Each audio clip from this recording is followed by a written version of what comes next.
Africa Fertilizer Complex, c'est le nom de l'usine de production d'engrais inaugurée hier par le roi Mohamed VI à Jorf el-Sfar.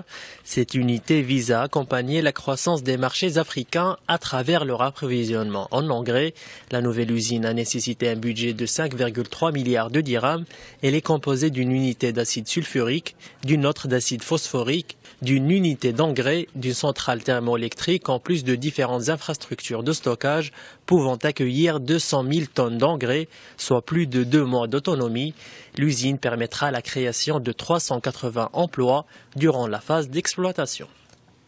Cette unité se distingue par l'utilisation de technologies qui permettent en particulier de réduire la consommation d'eau de 25%, de réduire d'une façon significative les émissions de gaz, notamment de fluor, en vue de sa valorisation ultérieure.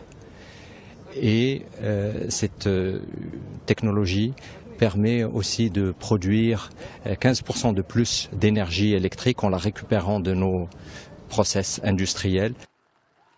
Le roi Mohamed VI a aussi inauguré l'usine de dessalement de l'eau de mer. Cette unité vise à couvrir les besoins additionnels créés par le développement de l'axe Khouribga-Jorf el-Sfar.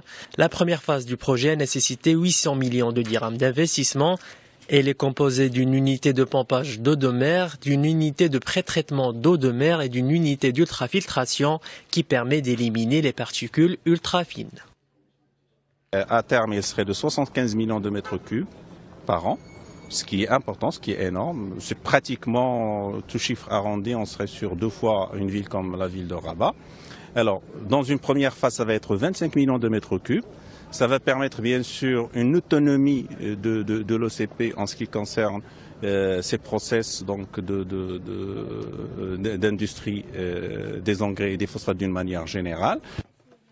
Ces infrastructures de haut niveau confirment la volonté du Maroc d'instaurer des relations marquées par le sceau de l'efficacité, de la performance et de la crédibilité avec les pays de l'Afrique. Elles permettront aussi au Royaume d'asseoir un leadership intelligent sur le marché mondial des phosphates et produits dérivés.